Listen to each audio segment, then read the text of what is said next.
எதிர்பார்க்கக்கூடிய நேரம். இந்த நிகழ்ச்சியினுடைய சிறப்பு விருந்தினர் விஜய் டிவி பிக் பாஸ் புகழ் டைட்டில் வின்னர் அன்பிற்கினிய முத்துக்குமரன் அவர்களை அன்போடு மேடைக்கு அழைக்கின்றேன். இது சரியான தருணம் அவர் பேசுவதற்கு. நல்ல மக்கள் கூட்டம், அவருடைய பேச்சை நல்ல உற்று கவனியுங்கள். 26 வயது மதிப்புடைய இன்று உலக அறியப்படக்கூடிய மிகப்பெரிய ஒரு பிரபலமான முத்துக்குமரன் நமது பகுதிக்கு மிக அருகாமையில் இருக்கக்கூடிய சிவகங்கை தாலுகா கல்லல் பகுதியை சார்ந்த மரியாதைக்குரிய முத்துக்குமரன் விஜய் டிவி புகழ் முத்துக்குமரன் அவர்களை மேடைக்கு அழைத்து அவர்களை சிறப்பு விருந்தினராக கௌரவப்படுத்துவதில் நமது பள்ளி மிகவும் பெருமை கொள்கின்றது. அவர்களை பேச அன்போடு அழைக்கின்றேன்.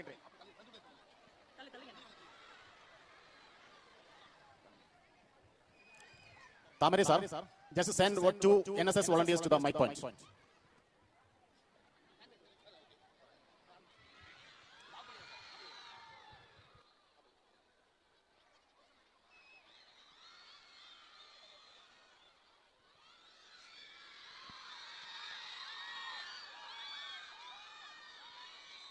நன்றி நன்றி நன்றி நன்றி, ரொம்ப நன்றி. தமிழுக்கு அமுதென்று பேர், அந்த தமிழ் இன்ப தமிழ் எங்கள் உயிருக்கு நேர். எல்லாரும் எப்படி இருக்கீங்க? திடீர்னு பயமா இருக்கு. இவ்வளவு பேர் எப்படி வந்தீங்க? எங்கிட்ட இருந்து வந்தீங்க? ஒரு 3 நாளைக்கு முன்னாடி துபாய் போயிருந்தோம். அங்க 12,000 பேர் வந்ததா சொன்னாங்க. அப்ப கூட பயமா இல்ல. அறந்தாங்க பார்த்தோன்னே ஒரு பயம் வருது. இவ்வளவு அன்பை கொடுத்தா என்ன செய்யறது? கொஞ்ச நாளைக்கு தேசமித்திரனுடைய கவிதை ஒன்று படிச்சேன். இந்த உலகத்தில் மிகவும் வன்முறை உடையது எது? அதிகாரமோ ஆயுதங்களோ அல்ல, அன்புதான் அப்படின்னு சொன்னார். இவ்வளவு அன்பை பார்த்த உடனே திக்குமுக்காடி போயிட்டேன். ஆனா முதல்ல நன்றி இந்த செலக்ஷன் பள்ளிக்கு, அப்படியே தாளாளர், முதல்வர், அவங்க எல்லாருமே நீங்க ஒரு நல்ல கைதட்டல் கொடுக்கணும்.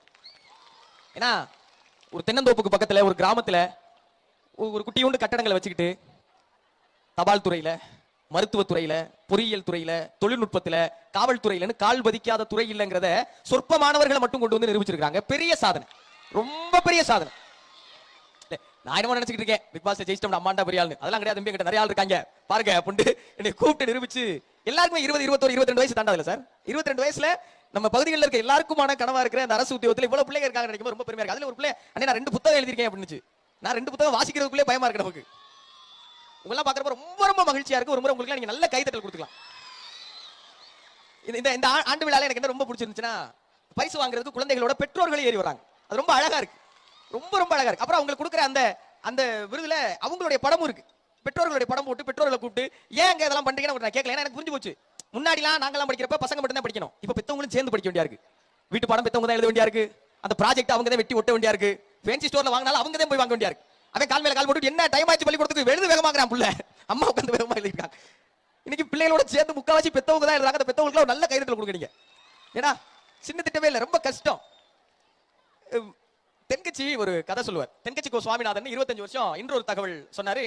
எனக்கு நான் பார்க்காத என்னோட குருநாதர். அவர் ஒரு கதை சொல்லுவார். என்னது கதைதா. ஒரு பையன் காலையில ஸ்கூலுக்கு போகாம அழுதுட்டு இருந்தான். அப்ப அவங்க அம்மா எழுப்பி தம்பி ஸ்கூலுக்கு போகணும், டைம் ஆச்சு எந்திரி அப்படின்னாங்களா. அப்ப அந்த பையன் சொன்னா இல்லம்மா முடியாது. ஏன் முடியாது? 2 காரணம் சொல்லுன்னு அந்த அம்மா கேட்டிருக்காங்க. அப்ப அந்த பையன் சொல்லியிருக்கான், அந்த ஸ்கூல்ல படிக்கிற எந்த பசங்களுக்குமே என்ன பிடிக்கல, ஸ்கூல்ல வேலை பார்க்குற எந்த டீச்சர்ஸ்க்குமே என்ன பிடிக்கல அப்படின்னு இருக்கான். இப்ப அம்மா அதெல்லாம் நீ சொல்லக்கூடாது, நீ கண்டிப்பா ஸ்கூலுக்கு போய் தான் ஆகணும் இருக்காங்க. இப்ப அவன் கேட்டிருக்கான், நீ 2 காரணம் சொல்லுமா அப்படின்னு இருக்கான். அப்ப அந்த அம்மா சொல்லியிருக்காங்க, தம்பி ஒண்ணு உனக்கு வயசு 54, இன்னொன்னு நீ தான் அந்த ஸ்கூலுடைய பிரின்சிபல் அப்படின்னு இருக்காங்க. ஒரு ஸ்கூல்ல வாத்தியாரா வேலை பார்க்கறதுங்கிறது எவ்வளவு கொடுமையான விஷயம் உங்களை பார்த்தா தெரியுது. பசங்க சார் சொன்னாரு மாதிரி 2700 தம்பி நம்ம ஸ்ட்ரென்த் நியர் 3000 அப்படின்னாரு. பார்த்தேன் பெருசா பசங்க கிரௌடே இல்லைன்னு பார்த்தா எல்லாம் பின்னாடி டீச்சர்ஸே ஒரு 300 பேர் வந்துட்டு இருக்காங்க. இவ்வளவு டீச்சர்ஸ் வச்சு எப்படி சார் அப்படின்னா, இங்க இருந்து இவ்வளவு மாணவர்களை உருவாக்கணும்னா இவ்வளவு டீச்சர்ஸ் கண்டிப்பா தேவை. இந்த ஆசிரியர்களுக்கு ஒரு நல்ல கைதட்டல் கொடுங்க. ரொம்ப அதை விட எனக்கு ரொம்ப மகிழ்ச்சியா இருந்தது என்னன்னா, இங்க வரும்போது எனக்கு எந்த அளவுக்கு உற்சாகமா கைதட்டினீங்களோ அதே அளவுக்கு இங்க இருக்கிற ஸ்டாஃப்ஸ் வரும்போதும் கைதட்டீங்க. அது ரொம்ப ரொம்ப ஆரோக்கியமா இருந்துச்சு. அதுல எனக்கு ஒரு சந்தேகம் வேற இருந்துச்சு. மேல் ஸ்டாஃப் வந்தா மட்டும் கைதட்டீங்க, டீச்சர்லாம் வந்தா கம்மன் ஆயிருங்க. திடீர்னு வாத்தியார் வந்தா மட்டும் கைதட்டி பிரிக்கிறீங்க. என்னடா அது அப்படின்னு பார்த்தாக்கா அப்புறம் தான் சொல்றாங்க, செண்டம் வாங்கின ஸ்டாஃப்ஸ் பார்த்தா வெறும் ஜென் ஸ்டாஃப்ஸா வராங்க. 10 செண்டம், 11 செண்டம், 12 செண்டம். ஒன்னு எடுக்கிறதுக்குள்ளே நமக்கு மண்டை கலண்டுருது. அவ்வளவு எடுத்திருக்காங்க. இந்த டீச்சர் ஸ்டாஃப்ஸ் எல்லாத்துக்கும் ஒரு பெரிய கிளாப்ஸ் கொடுங்க. ஏன் இந்த டீச்சர்ஸ்க்குலாம் ஒரு டீச்சர் வந்தாங்க, இந்த பிள்ளை எல்லாம் அவங்க எடுத்து அப்படியே சுத்தி சொடக்கு போட்டுக்கிறாங்க. ஆசாசியா இருக்கு உங்களை பாக்குறப்ப. இந்த பிள்ளை எல்லாம் என்ன சார் படிச்சு அப்படின்னா சம்பளம் வந்த உடனே அந்த அம்மாவுக்கு அக்கௌண்ட்ல ட்ரான்ஸ்ஃபர் பண்ண போறேன் கிடையாது. ஏதாவது வாங்கி கொடு, மாசம் ஏதாவது தங்க காசா கிடையாது. ஆனா ஒரு பிள்ளை ஜெயிக்கிறதுல பெத்தவங்களுக்கு பிறகு பொறாமை இல்லாம மகிழ்ச்சி அடைகிற ஒரே இனம்னா அது ஆசிரியர் இனம் மட்டும்தான். இது சங்கர் தயாள் சர்மான்னு நம்ம இந்தியாவுடைய குடியரசுத் தலைவராக இருந்தவர். அவர் ஒரு முறை மஸ்கட்டுக்கு அரசுமுறை பயணமா போறார். இப்ப சங்கர் தயாள் சர்மா இங்க போன உடனே மஸ்கட் நாட்டுடைய மன்னர் என்ன பண்ணாரு, அந்த ஏரோப்ளேன்ல ஏறிட்டாராம். ஏறி அவரை கையை பிடிச்சி கீழே கூட்டு வர கார் டிரைவரை தள்ளு அப்படின்னு சொல்லிட்டு இவர் காரை ஓட்டுறாரு. அப்ப மஸ்கட் நாட்டுல இருக்கிற பத்திரிகையாளர்களுக்கு ரொம்ப கோவம் வந்துருச்சு. என்ன நீங்க ரொம்ப ஓவரா பண்ணிட்டு இருக்கீங்க? அமெரிக்கன் பிரசிடென்ட் வந்தாரு, அவர் கீழ வந்ததுக்கு அப்புறம் கை கொடுத்தீங்க, பூங்கத்து கொடுத்தீங்க. இங்கிலாந்து மகாராணி வந்தாங்க, அவங்க ஒரு கார்ல வர சொல்லிட்டு நீங்க வேற கார்ல வந்தீங்க. ஒரு இந்திய குடியரசுத் தலைவருக்கு எதுக்கு இவ்வளவு மரியாதை அப்படின்னு கேட்டாங்க. அப்ப அந்த மஸ்கட் நாட்டு மன்னர் சொன்னாரா, அவர் இந்திய குடியரசுத் தலைவர் என்பதற்காக இந்த மரியாதை அல்ல, நான் பூனேல மாணவனா இருந்தப்ப அவர் எனக்கு பேராசிரியரா இருந்தாரு, அதனால இந்த மரியாதை அப்படின்னு அந்த மஸ்கட் நாட்டு மன்னர் சொன்னார். ஒரு நாட்டின் மன்னராக இருப்பதை விட, குடியரசுத் தலைவராக இருப்பதை விட, மகாராணியாக இருப்பதை விட ஒரு ஆசிரியராக இருப்பது மேல் அப்படிங்கறத நீங்க எல்லாரும் புரிஞ்சுக்கணும். அடுத்த முறை இங்க ஐஐடில தேர்வாக இருக்கிற மாணவர்களை பார்க்கும்போது, ஆய்வாளர்களா தேர்வாக இருக்கிற மாணவர்களை பார்க்கும்போது, ஆசிரியர்களா இருக்கிற மாணவர்களை இங்க நான் பார்க்கணும் அப்படிங்கிறது எனக்கு ஒரு அன்பான வேண்டுகோள். இங்க இது மறுபடியும் இந்த பிள்ளைகளுக்கு ஏதாவது சொல்லிட்டு போங்க அப்படின்னு சார் சொன்னாங்க. இந்த பசங்களுக்கு ஏதாவது ஒன்று கடத்த வேண்டியிருக்கு சார். நல்ல வேலை நான் விஜய் டிவிக்கு ஒரு பெரிய நன்றி சொல்றேன். பிக் பாஸ் ஜனவரியில முடிஞ்சிருச்சு, மார்ச் சீரிஸ்ல வந்துருச்சுன்னா நீங்க பூரா அதை பார்த்துட்டு எல்லாம் பப்ளிக் எக்ஸாம்ல என்ன காரணம் காட்டிட்டு போயிருப்பீங்கன்னு நினைக்கிறேன். நல்ல வேலை ஜனவரியில முடிஞ்சிருச்சு, ரொம்ப நான் நன்றி சொல்லணும். இன்னைக்கு குழந்தைகளை வளர்க்கறதுங்கிறது ரொம்ப கஷ்டம். எல்லா ஆசிரியர்களுமே பிள்ளைகளுக்கு ஒரு பேரண்ட்ஸ் தான், அதே நேரத்தில் எல்லா பேரண்ட்டுமே ஆசிரியர்கள் தான். இது ரெண்டு பேர்ல யாரு பெருசு யாரு சின்னம் கிடையாது, ரெண்டு பேர் நீங்க இருக்கீங்கிறதுக்காக சொல்றேன். சில முக்கியமான விஷயங்களை உங்களுக்கு கடத்திடணும் அப்படின்னு ஒரு பெரிய ஆசை இருக்கு எனக்கு. இன்னைக்கு பிள்ளை வளர்ப்புல யாருக்கு அதிகமான பங்கு இருக்கு, ஆசிரியர்களுக்கா அல்லது பெற்றோர்களுக்கானா? ரெண்டு பேருக்கும் சம பங்கு இருக்கு. 100% ரெண்டு பேருக்கு சம பங்கு. என் பிள்ளை ஏன் அடிச்சு விட்டீங்க அப்படின்னு ஒரு பெற்றோர் வந்து டீச்சர் சத்தம் போடுறதுக்கோ, அல்லது ஏன் உங்க பையன் ஒழுங்கா வீட்டுல படிக்க மாட்டேன் அப்படின்னு ஒரு டீச்சர் பெற்றோர்களை கேள்வி கேட்கறதுக்கோ இங்க இடம் இல்ல. ரெண்டு பேரும் சேர்ந்து ஒரு பிள்ளை எப்படி உருவாக்க போறோம், வளர்த்தெடுக்க போறோம், அந்த சமூகத்துக்கான மனிதர்களா மாத்த போறோங்கிறது தான் இங்க ரொம்ப பெரிய டாஸ்க். ஏன்னா ஒரு காலத்துல பிள்ளைகள்லாம் நிறைய அது பாட்டுல வளர்ந்துச்சு, பிள்ளைய பாட்டுல வளர்ந்துச்சு. ஒரு நகைச்சுவைன்னு சொல்லுவாங்க. ஒரு டவுன் பஸ்ல ஒரு அம்மா என்ன பண்ணாங்களா, ஒரு 10-12 பிள்ளையோட ஏறினாங்களா. ஏறின உடனே கண்டக்டர் கேட்டாரா, ஏமா நில்லுங்கம்மா, என்ன ஏதாவது ஸ்கூலுக்கு கூட்டி போறீங்களா? உன் கண்ணுல கொல்லிய வைக்க அப்படி நான் பெத்த பிள்ளையா அப்படின்னு. உடனே பக்கத்துல ஒரு பெரிய சரிமா கோபப்படாதீங்கம்மா, பாதி பிள்ளைங்களை வீட்டுல விட்டுட்டு வந்திருக்கலாம்ல, அதே கொல்லி எடுத்து உங்களே வைக்க, பாதி விட்டு தாயா வந்திருக்கேன் அப்படின்னு அந்த அம்மா. அவ்வளவு பிள்ளைகள் ஒரு காலத்துல இருந்தாங்க. இன்னைக்கு அப்படிலாம் கிடையாது, ஒரே ஒருத்தன். ஆனா அவன் படுத்துற பாடு, வீட்டை 2 ஆக்கி கட்டுல 4 ஆக்கி அம்மா அப்பாவெல்லாம் கிறுக்கு பிடிக்க வச்சிருக்காங்க. ஏன்னா நாங்களாம் வளரும்போது வீட்டுல அம்மா சொல்லுவாங்க, டேய் உனக்கு ஒண்ணும் தெரியாது பேசாம இரு. இன்னைக்கு ஏதாவது வீட்டுக்குள்ள போனா 4 வயசு அவன் வரேன், அப்பா உனக்கு ஒண்ணும் தெரியாது சும்மா இரு அப்படின்னு செல்போன் அவன் வாங்கிக்கிறான். அப்புறம் அப்படியே பருக்கு முடிக்கிறாரு. திட்டுவாங்க நினைக்கலாம், ஏய் உன்னை பிள்ளையா பெத்ததுக்கு இன்னைக்கு 5-6 வயசு சொல்லுது, உன்னை எல்லாம் அம்மாவா பெத்ததுக்கு அப்படிங்குது, நீ எப்ப அவங்கள பெத்த தலைகீழா இருக்கு. பெத்தவங்க சமாளிக்கவே முடியல. ஏன் அப்படின்னா பிள்ளைங்க இன்னைக்கு ரொம்ப அறிவா இருக்காங்க. உங்களுக்கு நல்ல கைதல் கொடுங்க, நல்ல கைதல் உங்க பிள்ளைகளுக்கு. யோசிச்சு பாருங்க, 22 வயசுல இந்த பசங்க எல்லாம் பெரிய பெரிய போஸ்டிங்ல இருக்காங்க. இதெல்லாம் வாழ்நாள் கனவா இருந்துச்சு இல்லையா ஒரு 20 வருஷம் முன்னாடி. இன்னைக்கு இந்த பசங்க எல்லாம் காவல்துறையில இருக்காங்க, ஐடி கம்பெனில இருக்காங்க. அறந்தாங்கில இருந்து ஒருத்தன் சோகோல போய் வேலை பார்க்கறானே, எவ்வளவு பெரிய விஷயம், சாதாரண கிடையவே கிடையாது. அவ்வளவு போட்டி இருக்கும், அவ்வளவு போட்டியை கடந்து இங்க போய் ஜெயிக்கிறாங்கல்ல. அப்ப இந்த இவ்வளவு ஸ்மார்ட்டா இருக்க பிள்ளைகளை சமாளிக்க என்ன சார் பண்ணணுங்கிற கேள்வி இருக்குல்ல. வேற வழியே கிடையாது, நம்ம கடுமையா உழைச்சாக வேண்டிய கட்டாயம் இருக்கு. பெற்றோர்கள் ரொம்ப கடுமையா உழைங்க. யார் வீட்டுல பிள்ளைங்க செல்போன் யூஸ் பண்றது பிடிக்கல, பேரண்ட்ஸ் கை தூக்குங்க. என் பிள்ளை செல்போன் யூஸ் பண்றது சுத்தமா பிடிக்கல சார், கை தூக்குங்க. சரி கை கீழ போடுங்க. பசங்க சொல்லுங்க, இப்ப சார் கண்டிப்பா எனக்கு செல்போன் வேணும்ங்கறவங்க கை தூக்குப்பா. சத்தமா சொல்லுங்க, செல்போன் வேணும்னு. எப்படி நமக்கு கை காலு காது இருக்கோ அதே மாதிரி இன்னைக்கு செல்போன்ங்கிறது உடம்போட ஒரு பாகமா மாறிடுச்சு. அதை நீங்க பிச்சிங்கன்னா உண்மையிலே ரத்தம் வந்துரும் நீங்க கையில இருந்து. செல்போனை பிள்ளைங்க கையில இருந்து பிரிக்கவே முடியாது. எல்லாரும் உங்க வீட்டுல பிள்ளைங்க செல்போன் கொடுத்துருங்க, ஓகேவா? ஓகேவா? ஆனா அந்த செல்போனுடைய பயன்பாடு என்னங்கறத கண்காணிக்கிற வேலையை நீங்க பார்த்தே ஆகணும். நீங்க அவன்கிட்ட வாங்கவே முடியாது. நீங்க அவன்கிட்ட செல்போனை பிரிச்சிடலாம்னா கண்டிப்பா நீங்க சீரியல் பார்க்குற நேரத்துல அவன் சைடுல ரீல்ஸ் பார்த்துட்டு இருப்பான். ஆனா பெற்றோர்கள் பண்ண வேண்டியது என்னன்னா, பிள்ளைகள்ட்ட செல்போன் கொடுங்க, அவங்க என்ன பயன்படுத்துறாங்கங்கறத கூட இருந்து பாருங்க. நீங்க கூட இருந்து ஒரு பிள்ளை கூட உட்கார்ந்து அவன் செல்போன்ல என்ன பார்க்கறாங்கறத பாத்தீங்கன்னா சத்தியமா அவன் தவறா எதையுமே பார்க்க போறது கிடையாது. நீங்க செல்போன்ல ரீல்ஸ் பார்த்துக்கிட்டு உதடை பிங்க் ஆக்குவதற்கு என்ன செய்ய வேண்டும் அப்படின்னு பார்த்துட்டு அவன புத்தகத்தை எடுத்து படினா அவன் அதுல வந்து அளவு குறிப்பு எடுத்துட்டு வரான். பீட்ரூட்டும் எலுமிச்சம்பழத்தையும் கலக்கணும்னு உங்களுக்கு முன்னாடி ரெடியா இருக்கும் பிள்ளை. அம்மா கலக்கிடுவோமா? அது ரொம்ப கஷ்டம். உங்க பிள்ளைகள் எதை பார்க்கணும்னு விரும்புறீங்களோ அதை நீங்க பாருங்க. பிள்ளைகள் நம்மளை பார்த்து தான் கத்துக்கிறாங்க. இன்னைக்கு பிள்ளைகளை வழிநடத்த வேண்டிய கட்டாயம் இருக்கு. இந்த ஜெனரேஷனை டிஸ்ட்ராக்டிவ் ஜெனரேஷன் சொல்றாங்க. ஒரு பெரிய ஆய்வு எடுக்கிறாங்க. இந்த ஜெனரேஷன் டிஸ்ட்ராக்ஷன் நிறைய ஜெனரேஷன். ஒரு 10 வருஷம் முன்னாடி 15 வருஷம் முன்னாடி இவ்வளவு எக்ஸ்போசர் இல்ல. அதிகபட்சம் டிவி இருந்ததா, செய்தித்தாள் இருந்ததா, வானொலி இருந்ததா? ஆனா இன்னைக்கு செல்போன்ல உலகமே வந்து முன்னாடி நிக்குது. எல்லாத்தையும் கண்ணு முன்னாடி நீ பாட்டிட்டு பார்க்காத எப்படி பார்க்காம இருப்பான்? அப்ப நீங்க என்ன பண்ணணும்னா அவன் எதை பார்க்கணுங்கிறத வகுத்து கொடுக்கணும். இத பாரு அப்படின்னு சொல்லணும். இப்ப இங்க சிலம்பத்துல ஒரு பையன் ஸ்டேட் லெவல் போயிருக்காங்க, ஸ்கேட்டிங்ல ஒரு பிள்ளை குஜராத் போகுதுங்கிறாங்க. இப்படி எல்லாருக்குள்ள இருக்கிற தனித்திறமைகள் இருக்குல்ல, அது என்னன்னு கண்டுபிடிங்க. உலகத்திலே எல்லா நாடுகள்லயும் பிள்ளைகள் வளர்றாங்க, பெற்றோர்கள் வாழ்றாங்க. ஆனா நம்ம ஊர்ல மட்டும்தான் பெற்றோர்கள் பிள்ளைகளுக்காக வாழ்றாங்க. உண்மைதானே? பெற்றோர்கள் பிள்ளைகளுக்காக வாழுற ஊர். ஆனா பிள்ளைகளுக்காக வாழுறேங்கிற பேர்ல நீங்க போய் பொருளாதாரத்தை ஈட்டுறதுல தான் முழு கவனம் செலுத்துறோம். சரியா? வெளிநாட்டுல எங்கேயோ அப்பா கஷ்டப்படுறாரு, ஏதோ ஒரு வேலைக்கு போறாங்க, 8 மணி நேரம் போயிட்டு வந்துட்டு என் பிள்ளைக்காக கஷ்டப்படுறீங்க. நீங்க 8 மணி நேரம் வெளியே பண்ற கஷ்டத்தெல்லாம் ஒரு பக்கம் வச்சிருங்க. வீட்டுல வந்து 2 மணி நேரம் பிள்ளைகளோட நேரம் செலவிடுங்க. இன்னைக்கு ரொம்ப ரொம்ப முக்கியம். Spend your quality time with your children. அது ரொம்ப ரொம்ப முக்கியம். உங்க பிள்ளைகளோட நீங்க நேரம் செலவிட்டானா அவனுக்கு என்ன பிடிக்கும்ங்கறத நீங்க கண்டுபிடிக்க முடியும். அவனுக்கு என்ன பிடிக்கும்ங்கிறது உங்களுக்கு தெரிஞ்சாதான் அதுல அவனை நீங்க வழிநடத்தி எடுத்துட்டு போக முடியும். அதுல அவனை வழிநடத்தி எடுத்துட்டு போனாதான் அவன் நாளைக்கு இதே மாதிரி மேடையில் வந்து உட்கார்ந்திருக்க முடியும். இங்க உட்கார்ந்து இங்க இருக்கிற எல்லா அம்மாக்கள் முகத்திலையும் எங்க அம்மா முகத்தை நான் பாக்குறேன். எனக்கு பிக் பாஸ்ல டைட்டில் வின் பண்ணது, அங்க போய் 106 நாள் உள்ள இருந்தது, அதுல வந்து லட்சக்கணக்கில் பணம் சம்பாதிச்சதெல்லாம் பெருமை கிடையாது. அந்த மேடையில் எங்க அம்மாவை ஏத்துறேன் பாத்தீங்களா, அதுதான் எனக்கு கிடைச்ச பெரிய பெருமை. இன்னைக்கு முத்துக்குமரனுடைய அம்மா இன்னைக்கு வெளியே எங்க அம்மா கூட்டிட்டு போனோம்னா நேரா வந்து செல்ஃபி எடுக்கணும்ங்கறாங்க. கொடுங்க அப்படினா ஒன் டேரா எடுக்கற வெளிய போறாங்க, அம்மா எடுக்கணும் அப்படிங்கறாங்க. எங்க அம்மா பெரிய செலிபிரிட்டி ஆயிட்டாங்க, நான் போட்டோகிராஃபர் ஆயிட்டேன் பின்னாடி. எனக்கு ரொம்ப மகிழ்ச்சியா இருக்கு. எங்க அம்மாக்கு இவ்வளவு பெரிய பெருமை, எங்க அப்பாவுக்கு இவ்வளவு பெரிய பெருமை நான் தேடி தந்திருக்கேன் அப்படின்னா அந்த உணர்வு உங்க பிள்ளைகளுக்கு வரணும்னு வைங்களேன். நீங்க செய்ய வேண்டியது உங்க பிள்ளைகளை ரொம்ப சரியா வழி நடத்த வேண்டியது. பசங்களுக்கு நான் சொல்ல வேண்டியது ஒண்ணே ஒண்ணுதான், தம்பி ஜாலியா இருங்கப்பா, செம்ம ஜாலியா இருங்க. பயங்கர இந்த வயசுல நீங்க ஜாலியா இல்லைனா எப்பயுமே நீங்க ஜாலியா இருக்க முடியாது. ஆனா அந்த ஜாலியா இருக்கிறது இருக்குல்ல, அது எப்படி இருக்க போறோங்கிறது ரொம்ப ரொம்ப முக்கியம், ரொம்ப ரொம்ப முக்கியம். இன்னைக்கு ரொம்ப மனசு கஷ்டமா இருக்கிறது என்னன்னா, பள்ளிக்கூடத்துல இருக்கிற பசங்க ஸ்மோக் பண்றாங்க, ட்ரிங்க் பண்றாங்க, இன்னும் ட்ரக்ஸ் எல்லாம் எடுத்துக்கிறாங்க. அதுக்காக ரொம்ப ரொம்ப சிரமமா இருக்கு. மொபைல் போனை இன்னைக்கு அடிக்ஷன் லிஸ்ட் சேர்த்துட்டாங்க. எப்படி சிகரெட் ஒரு அடிக்ஷனோ, எப்படி ஆல்கஹால் ஒரு அடிக்ஷனோ, அப்படி மொபைல் ஒரு அடிக்ஷன் எடுத்துட்டாங்க. நல்லா தெரிஞ்சுங்க தம்பி, ஒரே ஒரு விஷயத்தை நல்லா புரிஞ்சுங்க. ரொம்ப கஷ்டப்பட்டு சுதந்திரம் வாங்கியிருக்கோம், ரொம்ப ரொம்ப கஷ்டப்பட்டு சுதந்திரம் வாங்கியிருக்கோம். இதுக்கப்புறம் யாருக்கு அடிமையா இருக்காதீங்க, எதுக்கும் அடிமையா இருக்காதீங்க. ஒரே ஒரு கேள்வி எடுத்து உங்க முன்னாடி வைங்க, நான் எல்லாத்துக்கும் அடிமையா இருக்க போறேனா இல்ல எனக்கு எல்லாம் அடிமையா இருக்க போதா?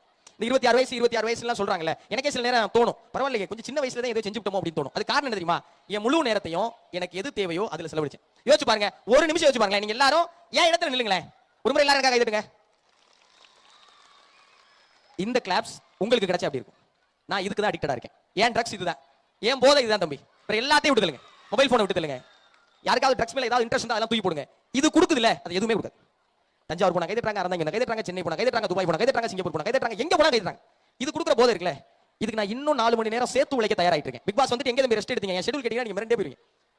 31ஆம் தேதி சென்னையில விஜய் டிவி கொண்டாட்டம் முடிச்சுட்டு 1, 2 துபாய் போயிட்டு, 3ஆம் தேதி காரைக்குடி வந்துட்டு, 4ஆம் தேதி திருச்சி போயிட்டு, 5ஆம் தேதி சென்னை போயிட்டு, 6ஆம் தேதி அறந்தாங்க வந்துட்டு, மறுபடியும் நாளைக்கு சென்னை போயிட்டு, திருப்பி 8ஆம் தேதி பெரம்பலூர், 9ஆம் தேதி மதுரை போறேன், 10ஆம் தேதி காரைக்குடி போயிட்டு, திருப்பி 11ஆம் தேதி சென்னை வரேன். இப்படி போதும் என் ஷெட்யூல். இங்கெல்லாம் எதுக்காக போறேன்னா இப்படி கைதட்டு வாங்க போறேன். இந்த லைஃப் ஸ்டைல் இருக்குல்ல, இது கொடுக்குற ஒரு போதை இருக்குல்ல, அது உங்களுக்கு வேற எதுவுமே கொடுக்காது. நீங்க பண்ண வேண்டியதெல்லாம் இப்போ உங்களுக்கு இருக்கிற டைம் இருக்குல்ல, ரொம்ப ரொம்ப வேல்யூபிள், ரொம்ப ரொம்ப வேல்யூபிள். ஆனா படிக்கிறது கஷ்டமா இருக்கு, பிடிச்சா மட்டும் படிங்க, இல்லைன்னு வைங்களேன் பிடிச்ச மாதிரி படிங்க. இந்த மார்க் 10th 12th பசங்களுக்கு ஸ்பெசிஃபிக்கா சொல்றேன் தம்பி, நான் 1ஆம் நம்பர் சேட்டை படிக்கவே மாட்டேன். புத்தகத்தை தொட்டா மார்க் வாங்கிடுவேன் எனக்கு தெரியும், ஆனா தொட மாட்டேன். விம்பு கரெக்டா பிசிக்ஸ் எக்ஸாமுக்கு முன்னாடிலாம் 7 நாள் லீவ் இருந்துச்சு. பிசிக்ஸ் பப்ளிக் 12th பிசிக்ஸ் உங்களுக்கு 7 நாள் லீவ் விட்டாங்களா? கரெக்டா பிசிக்ஸ்க்கு 7 நாள் லீவ். அந்த 7வது நாள் ஆரம்பிச்சோம், மாப்ள 6 நாள் இருக்கு பேசாம இரு படிச்சுக்கிறோம். நான் அடுத்து டேய் 5 நாள் பிசிக்ஸ்ல ஒரு சப்ஜெக்டா, 5 நாள் போதும்டா. டேய் 4 நாள் இருக்கு மாப்ள, 3 2 1 ஆயிடுச்சு, கடைசி ஒரே ஒரு நாள். அப்பயாவது புத்தகத்தை விரிக்கலாம்னு போனோம்.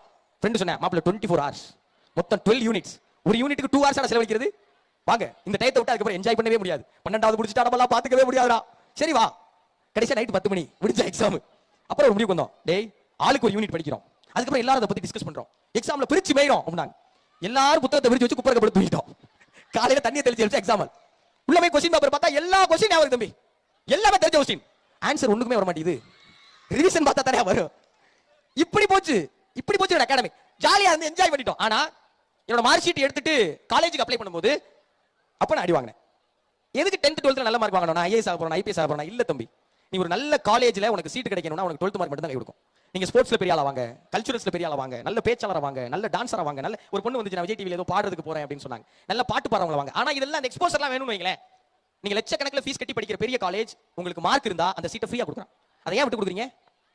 இங்க ஒரு பையன் சிவகங்கை மெடிக்கல் காலேஜ் ஒரு பையன் வந்து நின்னால, இந்த இருக்கு சிவகங்கை மெடிக்கல் காலேஜ், ஒரு மெடிக்கல் சீட் எனக்கு எத்தனை கோடி தெரியுமா?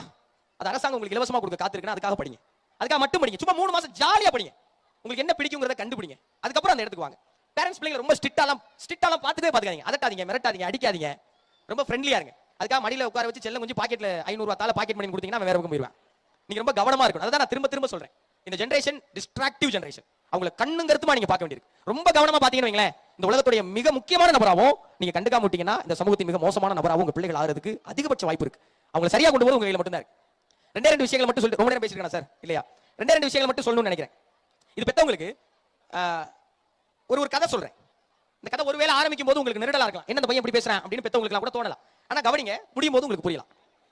ஒரு 2nd ஸ்டாண்டர்ட் படிக்கிற பையன் வீட்டுக்கு போறேன், அம்மா கிட்ட ஏதோ கேள்வி கேட்கறான். அந்த அம்மா அந்த பையனை போட்டு அடி அடிச்சிட்டாங்க, அடி செம்ம அடி.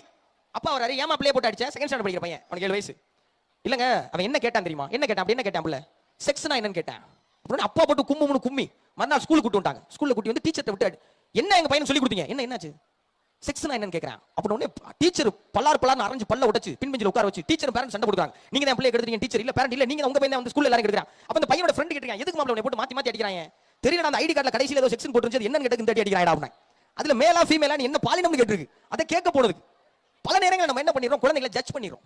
ஏதோ ஒரு தவறு நடக்குதுன்னு வைங்களேன், தப்பே பண்ணிட்டாங்கன்னு வைங்களேன், எனக்கு மிஷினா அவன் புள்ள தானே, தப்பு பண்ணாம எப்படி மனுஷன் இருப்பான்? ஒரு முறை தப்பு பண்ணிட்டா எல்லா கிளாஸ் ரூம்லயும் இருக்கும், திடீர்னு ஏதாவது ஒரு பொருளை காணாம எல்லாரும் ஒரே பையில பார்ப்பாங்க, இவன் தான் சார் எடுத்திருப்பான், அவனுக்கு லீவ் விட்டுருப்பான், பள்ளிக்கூடமுக்கு வந்துருக்க மாட்டான். திடீர்னு போர்டுல ஏதோ எழுதி வச்சிருப்பாங்க, யார் செஞ்சிருப்பா? இவன் தான் செஞ்சிருப்பான். அவன் சாப்பி சேர்த்து விட்டுருக்க மாட்டான். தயவு செஞ்சு பிள்ளைகளை முத்திர குத்தாதீங்க. பெர்னாட் ஷா தான் சொல்லுவாரு, பெர்னாட் ஷா கேட்டாங்களாம், இந்த உலகத்திலே உங்களுக்கு ரொம்ப பிடிச்ச அறிஞர் யாரு? பெர்னாட் ஷா பேரறிஞர், ரொம்ப பேரறிஞர், உலகம் முழுவதும் ஒத்துக்கொண்ட பேரறிஞர் பெர்னாட் ஷா. இந்த உலகத்திலே உங்களுக்கு ரொம்ப பிடிச்சது யாரு அப்படின்னு கேட்டப்ப பெர்னாட் ஷா, என் டெய்லர் தான் எனக்கு ரொம்ப பிடிக்கும்னாராம். டெய்லரையா? டெய்லர் ஏன் பிடிச்சிருக்கு அப்படின்னு கேட்டப்ப அவர் சொன்னாரா, என்னோட டெய்லர் தான் ஒவ்வொரு முறையும் என்னை புதுசா அளவெடுக்கிறேன் அப்படின்னாராம். அளவு இதுதான் சொல்லி அவனை ஜட்ஜ் பண்றதே இல்ல. ஒவ்வொரு முறை போய் நின்னாலும் ஒவ்வொரு தடவையும் புதுசா அளவெடுக்கிறேன். இந்த உலகத்துல யாருமே அதை செய்யறது கிடையாது. ஒருத்தனை ஃபிக்ஸ் பண்ணிட்டோம்னா அவன் கெட்டவனா கடைசி வரைக்கும் அவன் கெட்டவன் தான். ஒருத்தன் ஃபர்ஸ்ட் எடுக்கறானா கடைசி வரைக்கும் ஃபர்ஸ்ட் ரேங்க் தான். ஏன் மாறவே மாட்டாங்களா? ஒவ்வொரு முறையும் வாய்ப்பு கொடுங்க. உங்க வீட்ல உங்க பிள்ளை ஏதோ ஒரு தப்பே பண்ணிருக்கட்டுமே, அவனை நம்புங்க, அவங்க கூட உட்கார்ந்து பேசுங்க, அவன் மாறதுக்கு ஒரு வாய்ப்பை உருவாக்கி கொடுங்க. இந்த உலகத்தின் மிகச்சிறந்த மனிதனா மாறுவேன். நான் செய்யாத சேட்டே கிடையாது. இப்ப நான் சொன்னேன்ல, கிளாஸ்ல ஏதாவது பிரச்சனை எல்லாரும் திரும்பி ஒருத்தர பாப்பாயின்னு, அந்த ஆள் நான் தான் எங்க கிளாஸ்ல. எது நடந்தாலும் முதல்ல யாராவது முத்துக்குமரனா தான் சார் இருப்பேன் அப்படின்னு பாப்பாங்க. ஏய் நான் பண்ணவே இல்லடா அப்படினா நம்பவே மாட்டாங்க. ஆனா ஒரு வாத்தியார் எனக்கு வாய்ப்பு கொடுத்தாரு. இன்னைக்கு நான் அந்த இடத்துல வந்து நிக்கிறேன். நீங்க எல்லாரும் வாய்ப்பு கொடுங்க, குழந்தைகளை சரியா வழி நடத்துங்க. இன்னைக்கு இருக்கிற பிள்ளைங்க ரொம்ப பெரிய ஆளா வளர்றதுக்கு நிறைய வாய்ப்பு இருக்கு. அப்புறம் பிள்ளைங்களை, இது என்னோட பர்சனலான விஷயம், பிள்ளைங்களை திட்டாதீங்க. அள்ளி வச்சு கொஞ்சுவோம், திடீர்னு உருப்படாம போயிருவே, வீணா போயிருவே, நீலா விளங்கவே மாட்டே அப்படி சொல்லாதீங்க. நல்லா வருவேன்னு சொல்லுங்க. ஏன்னா கமலஹாசன் சார் ஒரு முறை அவங்க அம்மாட்ட கேட்டாராம். கமலஹாசன் சார் உங்களுக்கு தெரியும்ல, உலகநாயகன் தெரியுமா? என்ன சத்தத்தை காணோம். அவங்க அம்மா கிட்ட போய் ஒரு 23 24 வயசு, சினிமாவுக்கு வர்ற புதுசு, வாய்ப்பு கிடைக்கல, நடன இயக்குனரா இருக்காரு, நடிக்கணும்னு நினைக்கிறாரு, முடியல. அப்ப அவங்க அம்மா கிட்ட கேட்கறாரு, அம்மா எனக்கு ரொம்ப பயமா இருக்குமா, நீ உருப்படாம போயிருவே நீ திட்டிட்டே இருப்பீலமா, நான் எதுக்குமே லாய்க்கலாம் போயிடணும்னு பயமா இருக்குமா, எனக்கு எந்த வாய்ப்புமே கிடைக்க மாட்டேங்குமா அப்படின்னு சொன்னார். அப்ப கமலஹாசன் சாருடைய அம்மா சொன்னாங்களா, நீ கக்கூஸ் கழுவுற வேலை கூட போ, நீ கக்கூஸ் கழுவுற வேலை கூட போ, ஆனா இந்த உலகத்தின் மிகச்சிறந்த கழிப்பறை கழுவுவன் என் மகன் தான், எனக்கு பேர் வாங்கி கொடுக்கணும். அந்த நம்பிக்கை இருக்குல்ல. இன்னைக்கு சினிமால இருக்கிற 24 கிராப்ஸையும் கரைச்சு குடிச்ச ஒரே ஒரு சினிமாக்காரன் கமல் சார் தான். இந்த பெருமைக்கான ஊக்கம் உங்க அம்மா கொடுத்தது. உங்க பிள்ளைகளுக்கு நல்ல நல்ல விஷயங்களை சொல்லிக் கொடுங்க. உங்க பிள்ளைகளோட சேர்ந்து படிங்க, உங்க பிள்ளைகளுக்காக படிங்க, உங்க பிள்ளைகளை சரியா வழி நடத்துங்க. பசங்க உங்க எல்லாருக்கும் நான் சொல்ல வேண்டியது மறுபடியும் அதே தான், ஜாலியா இருங்க, ஜாலியா இருங்க. நீங்க மட்டுமே ஜாலியா இருக்க கூடாது, உங்களை சுத்தி இருக்கவங்களையும் ஜாலியா வச்சுக்கணும். உன் ஃப்ரெண்டுக்கு ஏதாவது ஒரு கொஸ்டின் புரியலையா, படிச்சு அவனுக்கு அதை சொல்லி கொடுத்து அவனை ஜாலியா வச்சுக்கோங்க. உங்க டீச்சர் நீ 35 மார்க் தான் வாங்குறேன்னு வருத்தப்படுறாங்களா, அடுத்த எக்ஸாம்ல அட்லீஸ்ட் 50 மார்க் வாங்கி அவங்கள ஜாலியா வச்சுக்கோங்க. உங்க வீட்ல நீ பாஸ் ஆவியா ஃபெயில் ஆவியான்னு தெரியலையா, ஃபர்ஸ்ட் ரேங்கா செகண்ட் ரேங்கான்னு தெரியலையா, செகண்ட் ரேங்க்ல இருந்து ஃபர்ஸ்ட் ரேங்க் வந்து அம்மா அப்பாவை ஜாலியா வச்சுக்கோங்க. எல்லாரையும் ஜாலியா வச்சுக்கிட்டீங்கன்னா நீங்களும் ஜாலியா இருப்பீங்க என்ன மாதிரி.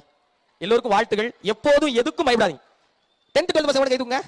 10th 12th பப்ளிக் எக்ஸாம் வரப்போகுதுப்பா, இதுல மட்டும் போச்சுன்னா வாழ்க்கையே போயிருச்சுப்பா அப்படி யார் சொன்னாலும் நம்பாதீங்க. பப்ளிக் எக்ஸாம் ஒன்றும் பூதம்லாம் கிடையாது. ஒரு மாதிரி 10th 12th பசங்க நல்ல கிளாப் கொடுத்து பார்க்கலாம். 10th 12th பசங்களுக்கு 11th எல்லாம் ஜாலியா இருங்க, அடுத்த வருஷம் பாத்துக்கலாம் அப்படின்னு சொல்லுவேன் மட்டும் நினைக்காதீங்க. 10th 12th ஜாலியா எக்ஸாம் அட்டெண்ட் பண்ணுங்க, மனசுக்கு பிடிச்சு படிங்க, நல்லா எழுதுங்க, நல்ல மதிப்பெண் வாங்குங்க. அடுத்த முறை சாதனையாளர்கள் மாணவர்கள்னு யாரையுமே ஸ்டேஜ்ல ஏத்தவே கூடாது. ஏன்னா ஸ்டேஜ்ல ஏத்துற அளவுக்கு இடம் இருக்க கூடாது. நீங்க அவ்வளவு பேர் சாதிக்கணும், அவ்வளவு பேர் சாதிக்கணும். நான் என்னுடைய சொந்த அனுபவத்துல இருந்து சொல்றேன். சென்னையில இருந்து, கோயம்புத்தூர்ல இருந்து, ஹைதராபாத்ல இருந்து ஒரு பையன் ஜெயிச்சு வரதை விட, காரைக்குடியில இருந்து, கல்லல்ல இருந்து, அறந்தாங்கில இருந்து, பட்டுக்கோட்டையில இருந்து, புதுக்கோட்டையில இருந்து ஒரு பையன் ஜெயிச்சு வந்தா அவன் அந்த உலகம் கொண்டாட தயாரா இருக்கு. பட்டுக்கோட்டையிலயோ அறந்தாங்கிலையோ புதுக்கோட்டையிலயோ ஒரு பையன் ஜெயிச்சான், ஒரு பொண்ணு ஜெயிச்சுன்னு வைங்களேன், அந்த பிள்ளைய உச்சி முகர்ந்து கொண்டாட அந்த உலகம் காத்திருக்கு. உங்க வெற்றியை எல்லோரும் அவங்களோட வெற்றியா கொண்டாட காத்திருக்காங்க. என் வெற்றியை போல முத்துக்குமரன்ங்கிற ஒருத்தனுடைய வெற்றி இன்னைக்கு தமிழ்நாட்டில் இருக்கிற எல்லா கிராமத்திலையும் ஒரு பெரிய நம்பிக்கையை கொடுத்துருக்கு. எல்லா கிராமத்தில் இருக்கவங்களும் அவங்க வீட்டில் ஒரு பிள்ளை ஜெயிச்சதா நினைக்கிறாங்க. நான் ஜாலியா இருக்கேன்னு சொன்னேன்ல, அது இதுதான். நான் ரொம்ப ஜாலியா இருக்கேன், நீங்களும் ஜாலியா இருங்க. இஷ்டப்பட்டு கஷ்டப்படுங்க. கஷ்டப்படுறது ரொம்ப ஜாலி தம்பி, தெரியுமா? பிக் பாஸ்ல ஒரு டாஸ்க்லாம் பாத்தீங்களா? செங்கல்லாம் பாத்தீங்களா? செங்கலோட தெரிஞ்சோம், ஜெயிக்கிறப்ப ரொம்ப மகிழ்ச்சி. அங்க கஷ்டம் தான், வெயில நிக்கணும், கல்ல தூக்கணும், காலு கையெல்லாம் பேத்துட்டாங்க. என்னையெல்லாம் அந்த ரோவர்ல மூஞ்சி வச்சு தேய்ச்சிட்டாங்க, மூக்குல இன்னும் காயம் போகல, மூக்குலாம் விடுங்கடா உள்ள விட்டுட்டு இருக்காங்க. கஷ்டம் தான், கஷ்டம் தான். ஆனா கஷ்டப்பட்டதுக்கு பிறகு கிடைக்கிற பலன் இருக்குல்ல, எப்பயுமே கிடைக்காது. வெயில்ல வந்தாதான் நிழலுடைய சுகம் தெரியும். அதனால நல்ல கஷ்டப்படுங்க. பிடிக்காதது எல்லாத்தையும் பிடிச்சதா மாத்துங்க, எல்லாத்தையும் சவாலா எடுத்துக்கங்க. மேக்ஸ் வராதா, அது என்ன நம்மளோட பெரிய மேக்ஸ்? நம்ம பெரியாளா மேக்ஸ் பெரியாளா? நம்ம பெரியாளா மேக்ஸ் பெரியாளா? நம்ம தானே பெரியாளு. மேக்ஸ் பிளஸ் சண்டை போடுங்க, வராத வர வச்சு காட்டுங்க, முடிச்சு காட்டுங்க, ஜெயிச்சு மேல வாங்க. எல்லாருக்கும் அன்பு நிறைந்த வாழ்த்துகள். Wow, no words to say. Thank you so much my dear Muthukumaran sir. ரொம்ப அற்புதமா பேசுறீங்க சார். அதாவது அறந்தாங்கி மண்ணில வந்து அறந்தாங்கியோட ஒட்டுமொத்த வின்னரா வந்து நீங்க செலக்ட் ஆயிருக்கீங்க. அது வந்து எங்க செலக்ஷன் ஸ்கூலுக்கு வந்து வருகை தந்து ரொம்ப அற்புதமாக பேசிய நமது பிக் பாஸ் டைட்டில் வின்னருக்கு உங்களுடைய பலத்த கலவர கைத்தட்டல், செலக்ஷன் ஸ்கூலோட கைத்தட்டல் வந்து எங்க எதிரொலிக்கணும், எங்க கைத்தட்டலாமே. ரொம்ப அற்புதமான உரை, அற்புதமான ஒரு நிகழ்வு. ஒவ்வொரு மாணவருடைய மட்டையிலும் ஒரு அற்புதமான கருத்தை விதைத்து செஞ்சிருக்கீங்க. உங்களை பார்த்தது ரொம்ப மகிழ்ச்சி, ரொம்ப மகிழ்ச்சி. மிக்க நன்றி. இந்த நிகழ்விலே சிறப்பாக எங்கள் பள்ளி மாணவர்களுக்கும் பெற்றோர்களுக்கும் ஆசிரியர்களுக்கும் நல்ல கருத்துக்களை சிறப்பாக வழங்கிய முத்துக்குமரன் அவர்களுக்கு இந்த நேரத்திலே வாழ்த்துக்களையும் நன்றிகளையும் அறந்தாங்கி செலக்ஷன் கல்விக்குழுமம் சார்பாக நன்றிகளை தெரிவித்துக் கொள்கின்றோம். இந்த நேரத்தில் அறந்தாங்கி நிசா அவர்களுக்கும் நன்றிகளை தெரிவித்துக் கொள்கின்றோம். நன்றி.